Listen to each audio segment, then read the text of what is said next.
And I know that Mrs. Pfeiffer is going to be gone for a couple of weeks out on medical leave, and that you are going to have a sub, but it's going to be a little bit before your sub is actually here.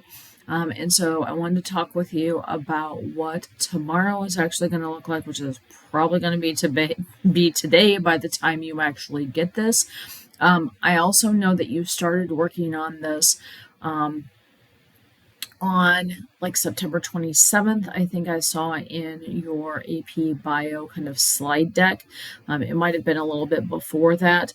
But now that you've actually had your test, I wanted to kind of bring you back to this because the next unit that you're going to be looking at in AP bio is Introduction to Evolution.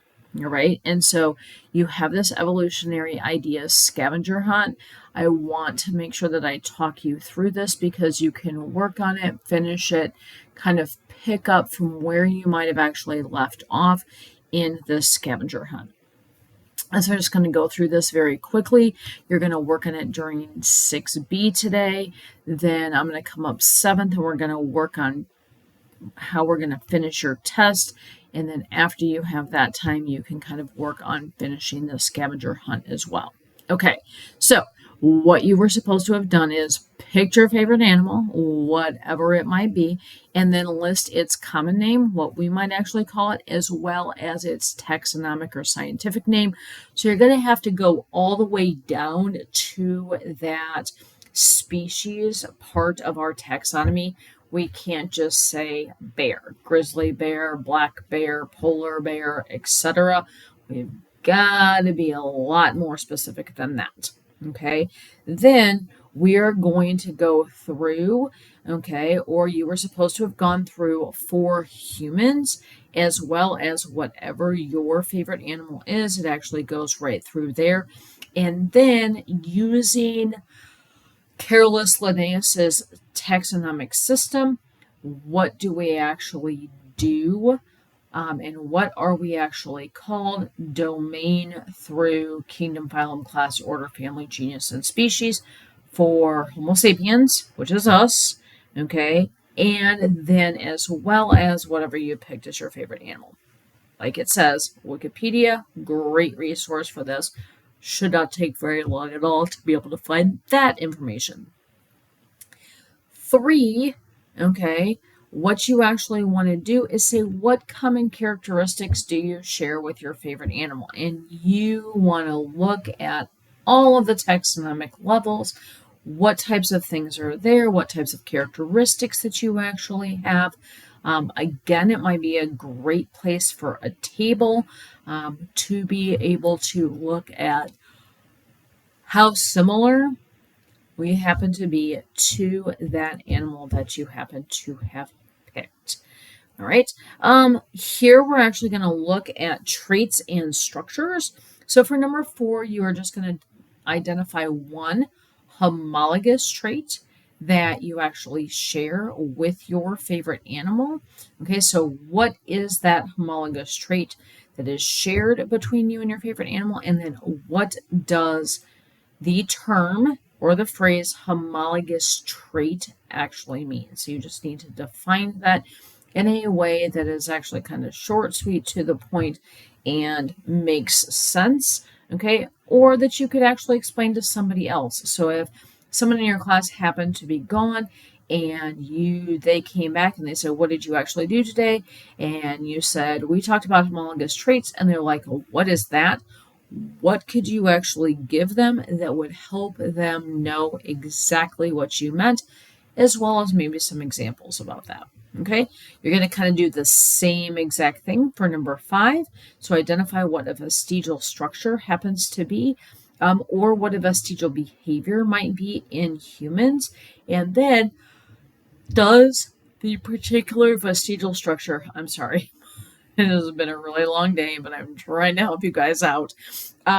Does this vestigial structure or behavior suggest that we, as humans, might have a common ancestry to your favorite animal?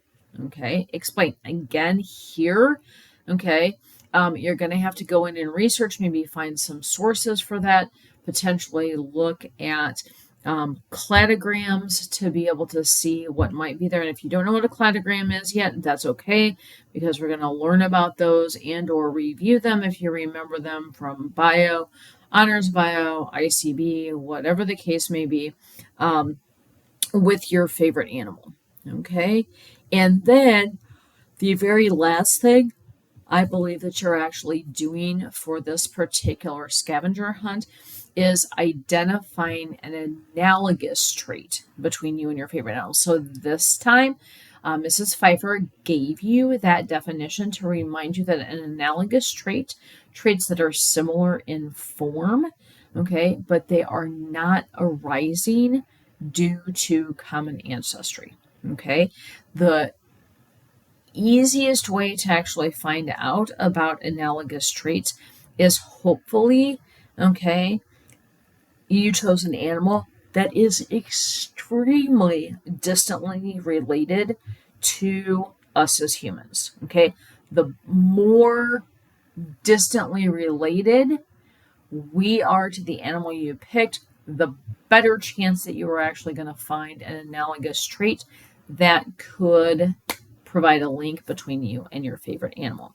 So you are working on this, finishing it, making sure that there's all sorts of wonderful details and evidence for the claims that you are actually making here, like potentially using CER. So we've got a claim, we've got lots of evidence and reasoning to support our ideas, and you are making sure that that is kind of finished and ready to go, okay, for 6A, or no, not 6A, 6B, sorry, okay, for 6B, and then 7th period, I will come up there. I teach during 6, so I can't be up there 6B, which is why I'm making your video, but I will be up there 7th to kind of make sure that everything is okay with this, okay, and then that we finish your test.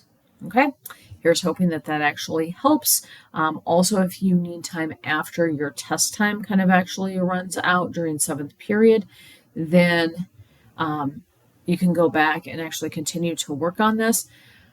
I can also do my best to try and answer whatever questions you guys might have about what your weeks ahead are going to kind of look like. All right. Have a good day. Enjoy 6B, and I will look forward to seeing you 7th.